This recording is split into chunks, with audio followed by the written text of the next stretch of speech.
Hey, what's up, guys? Okay, so we got a brand new chapter out this week, but before we start talking about the actual chapter, I do want to talk about the anime real quick, because I've been seeing a lot of people online for the past few days talking about, and this is on Twitter, YouTube, even on a website where I read the new chapter in the comment section. I've been seeing a lot of people talk about the new intro to Black Clover's anime and how bad it is, and how it might be the worst intro that we've had in the series, or even might even be one of the worst intros in anime in general, which was completely blowing my mind. And I was like, what the hell is going on? Because I was thinking to myself, all right, you're talking about the intro where we have Nero starting off, we have like our first look at Gaja, we have our first look at the Dark Triad, all this hype stuff that's going on in this intro. What are you guys talking about? That intro is amazing. And then I actually today sat down and watched the brand new episode of Black Clover from this week, and I was like, oh, this is what you guys are talking about. And I mean, when it comes to this brand new intro, there's nothing really all that wrong about it. Inherently, it's, okay, it's a decent intro. It's definitely not one of my favorite ones from this series, but I would definitely want to rank it as one of the worst anime intros ever made. And I think those people who are saying that online are really overreacting just because of the fact that they don't like it as much as they like the original ones or all the older ones. And I would agree on that point. It's not anywhere near as good as any of the older intros we got. And I would, agree with the fact that this possibly is the worst one that we've had so far. But at the same time, like I said, I think this is an okay intro. It's a pretty decent one. It's not as great. It doesn't do a great job of, getting us that hyped about the arc, which is actually a disservice to itself because of the fact that not only is this the most hyped part of the series that we should be getting excited for, the intro should really be hyping us up for this. On top of that, for the next couple episodes, we're going to be getting brand new anime only in continuity episodes dealing on stuff that we've all wanted to see, the entire 6-month training arc. So the intro to the anime should really serve us to basically hype us up for this brand new content and get us excited for it. And I gotta be honest, while it is, like I said, an okay intro, it does kind of fall short of doing that job. And it kind of blows my mind, the fact that we got just an okay brand new opening to Black Clover when the ending is actually very amazing. And I guess it comes down to the point that the ending and intro are actually supposed to do two separate things.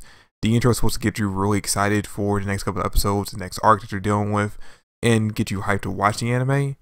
While the ending doesn't really have to do that, it just has to kind of entertain you. And I mean, when you think about it that way, I guess the ending actually does have the easier job, because when it comes to creating the ending, all you really have to do is make something that's entertaining enough for people not to want to skip past it.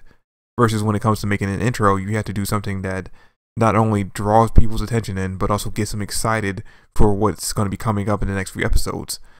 All in all, when it comes down to the new intro and the new ending, I would say that the intro definitely is probably my least favorite of all the ones we've gotten so far. And when it comes to the ending, I would put it actually in my top 5. And let me know in the comment section down below, what are your top 5 intros and endings to the series. I actually would really like to see exactly how everyone ranks them up until this point. But anyway, getting into the actual manga chapter, I gotta admit I was a little bit disappointed, and comment down below if you were as well, about the fact that we were cutting away from what's going on with Dante, with Yami, with Asta, and the big reveal that we have someone from the Black Bulls infiltrating the Spade Kingdom who is possibly a brand new character, and as a lot of people are calling online, most likely the vice captain of the Black Bulls. And instead of focusing on that again, we headed straight over into the Heart Kingdom and are dealing with basically what we cut away from in order to get to that storyline. But I mean, if we're being realistic, we really should have seen this coming. It's not the first time that Tabata's done this, and at least he doesn't do this as much as Oda over at One Piece does it. Which, funny story, after I got to read the chapter and how kind of like a little bit frustrated I was about the fact that he cut away from such an epic battle and such an epic reveal to go focus on what's going on in the Heart Kingdom, I started thinking to myself, is Tabata like a student of Oda? Like, did he study under Oda? Did Oda teach him his writing style? And actually did a little bit of research on Tabata's history when it comes to being a mangaka. And from what I could tell, no, he didn't ever study under Oda. He wasn't like an assistant or anything like that. He started his career as basically making one-shots and entering contests until he eventually got a serialization for Hungry Joker. And unfortunately, that got canceled, and then he started Black Clover. But anyway, like I said, from what I can tell, Tabata's never actually really studied under Oda. But I do remember an interview where he said he actually was a fan of Oda's One Piece. And I believe actually was in that same interview where he said that he wanted Black Clover to be something as long-lasting and as epic as One Piece has become. So it makes sense that, being a fan of Oda, he probably would pick up on his kind of writing style and not really try to copy it, but try to emulate it in his own way. And you know what? I actually just thought about this while I was recording a review, and I just remembered that basically this week's episode of Black Clover was our introduction to Warpatika.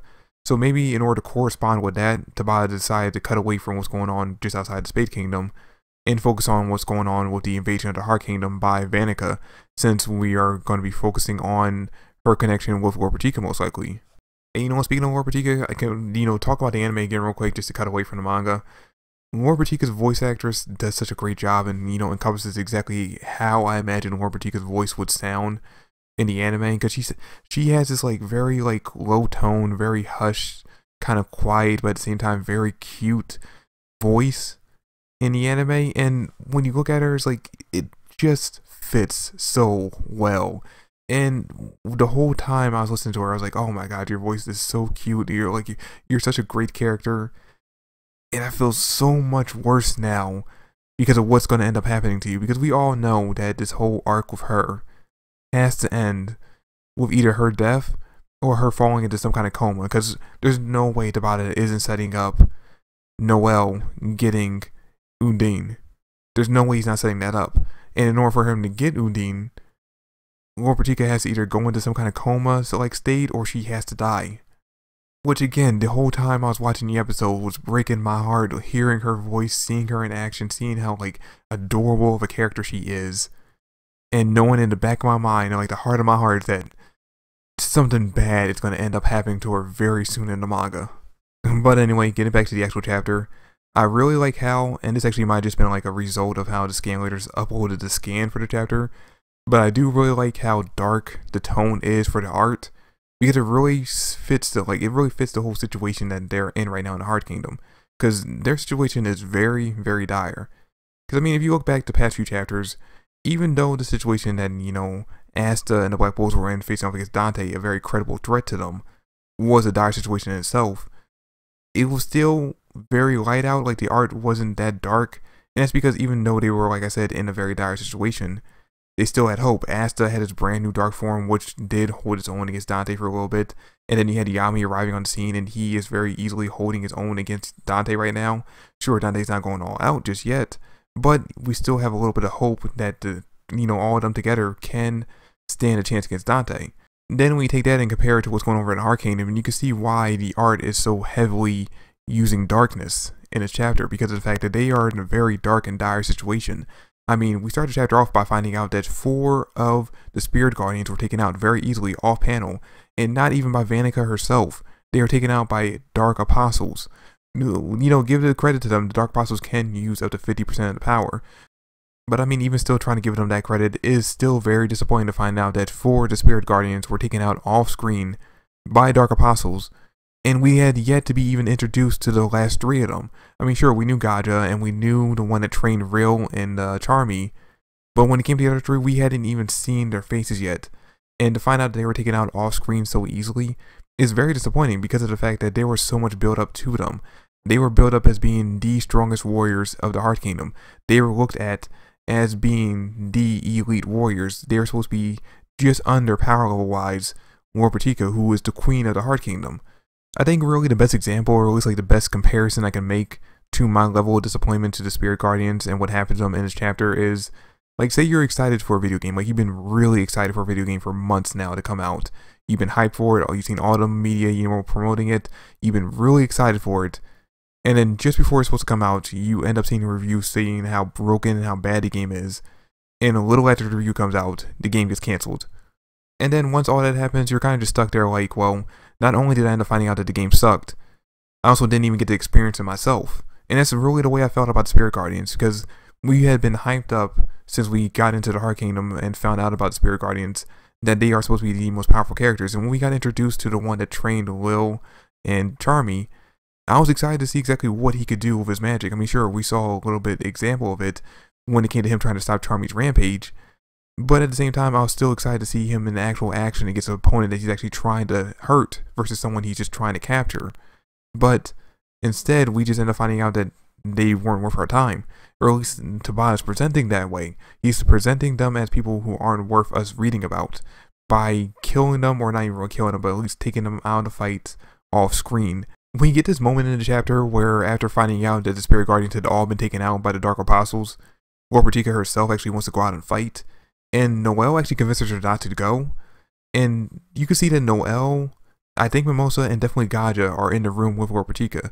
And the whole time that they were arguing about or trying to convince Warpatika to stay in the room and, do her best with her water magic from a safe distance, the whole time I was watching that scene, I was wondering, wait, why aren't the three of you out there? You could be a big help in this fight. And then I realized, okay, of course they're not out there, because obviously their target is Warpatika. So the three of them are there to protect her themselves. So that way, if the Dark Apostles and Vanica get past everyone else, they're the last stand. They're the last guards for Warpatika. And you know what actually makes a lot of sense as to why Tabata chose these three characters story-wise to be here with Warpatika, kind of as like her guards. Because of the fact that, one, Mimosa, even though she does have a few attack spells, she's more of a support healer mage, and she can't be out there on the battlefield using her healing magic to heal all the injured when the fight's still going on, because of the fact that that would just leave her as an open target, and more people will be injured trying to protect her, and eventually most likely she will end up getting taken out herself. When it comes to obviously Gaja is the personal guard of Warpatika. And then obviously, of course, when it comes to Noelle, because of the fact that Vanica has Megikulo, and of course at some point Vanica's going to end up in the room that they're in right now and targeting Warpatika, Noelle has to be there because she has to be the one to face off against Megikulo during this entire fight. And actually going back to the anime episode for this week, we get this scene that I really wish would have been in the manga, where basically after Noelle and them give their status report to Yami about what they discussed in the Heart Kingdom, all the characters basically kind of like reaffirmed their decision to get stronger over this next 6-month period in order to fight against the Spade Kingdom. And this episode actually really hits home the idea that Noelle really wants to get stronger so that she can be the one to defeat Megikulo. It's like really setting up the idea that Megikulo and Vanica are going to be Noelle's big opponents during this next arc. And you know what, now that I think about it, I guess that's another reason as to why Tabata decided to cut away from what's going on with Dante over to what's going on right now with Vanica and the Heart Kingdom. Because with each fight with one of the Dark Triad members, he's setting up these characters to basically have a personal grudge and vendetta and reason to fight them. When it comes to Zeno, he gave Yuno a personal reason as to why he would want to fight him, not only to basically get avenged for what happened to his birth family, but also to save his captain. When it comes to Asta, regardless of what ends up happening between Dante and Yami, whether Dante ends up kidnapping Yami or if Dante just ends up leaving, Asta's going to want to fight against Dante because of the fact that Dante defeated him. And obviously AMD's not going to, let that one slide, so he's going to urge Asta into fighting against Dante again. And then when it comes to Vanica, obviously because of the fact that she's tied to Megikulo and Noelle has a personal grudge against Megikulo for killing her mother, she's going to want to be the one to take her out. So, like I said, Tabata's actually very smartly setting up these characters having a first encounter with their demon opponents, being defeated by them most likely, and then after coming back stronger, eventually getting their revenge. But anyway, after that scene, we actually check in on what's going on in the Heart Kingdom, and we see the civilians being attacked by one of the Dark Apostle members, which is this weird, kind of fat guy who's actually very creepily interested in Vanica. It seems like he's very, in love with her or really admires her or something like that. But anyway, we end up getting this guy, and he has the ability to basically change the, I want to say, dexterity or denseness of his skin. He can make it very hard or very soft. And he attacks these two civilians. I didn't want to say these two kids. And we get this moment where Luck actually uses his speed to save the kids. And then he tries to fight against the Dark Apostle. But his attacks aren't really doing anything because of the Dark Apostle's abilities to basically turn his skin to either be extremely tough or extremely soft. So whenever Luck tries to attack him, he turns his body extremely soft so that Luck just bounces off him kind of like rubber. And then obviously when he attacks Luck, he makes his skin very hard so that he can actually hurt him. Now, Luck is obviously faster than this guy, so he's able to dodge most of the attacks. But as we can see at the end of the chapter, because of the fact that Luck is covered in blood, that at least one attack did land on him. So he's kind of at a disadvantage right now. But when we get a look at Luck at the end of the chapter, even though we saw that none of his basic attacks worked against this guy, it doesn't seem like Luck was actually all that afraid. In fact, Luck seems to be in his normal state where he's actually very excited to fight against a strong opponent. But we know because of the fact that Luck's been training in the Heart Kingdom for the past 6 months, that when he's really serious in the fight, those runes are going to show up. And on top of that, we don't really see Luck use any spells in this chapter. The only thing we see him use is his basic lightning armor. So we know he's really not going all out against this guy just yet, because obviously he had to learn something new while he's been training for the past 6 months. Otherwise, there's been no point of him training at all. So in the next chapter, I'm guessing we're going to see some kind of brand new attack that Luck learned over the past 6 months, and he's going to eventually end up defeating this guy.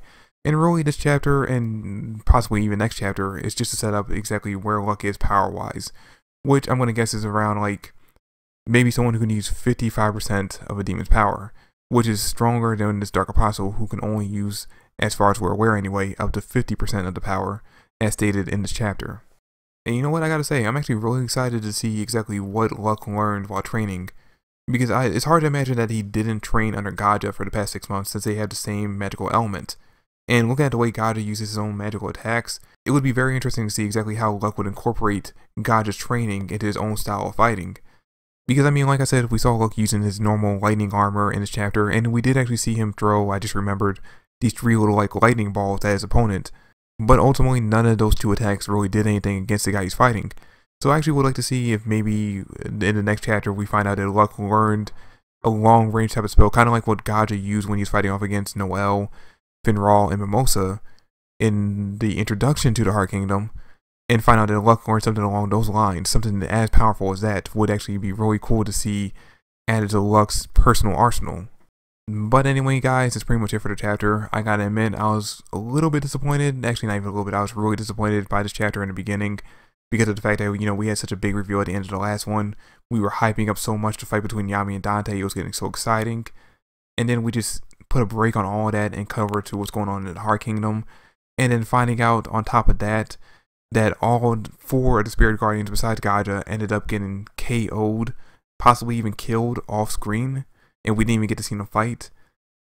Very disappointing, but by the end of the chapter, Tabata got me back in by hyping me up by the fact that Luck is going to be going all out against this guy in the next chapter. We're going to get to see possibly what's going on with the other characters who trained in the Heart Kingdom, seeing exactly how much stronger they became. And eventually we're going to see Vanica facing off against Noelle. So I'm excited about that. Now, real quick before I end the video, I do want to make sure you guys know this, but as of right now, from what I'm hearing, I haven't really done much research on it. I'm just kind of telling what I've been told. But from what I'm understanding, we're not going to be getting any chapters next week. No Shonen Jump at all. Next week's coming out. We're going to get 2 chapters the following week, supposedly. And then we're going to get a bye-week after that. And then the week after that, we're going to get another chapter. So as of right now, it stands no chapter next week. 2 weeks from now, we're going to get 2 chapters. The following week after that, no chapter. And then the week after that, another chapter. But anyway, guys, that's pretty much it for the video. Thanks for watching. I hope you enjoyed. If you did, drop me a like, subscribe to the channel. I would greatly appreciate it. Comment down below with your thoughts and theories, and I'll catch you guys later. Peace.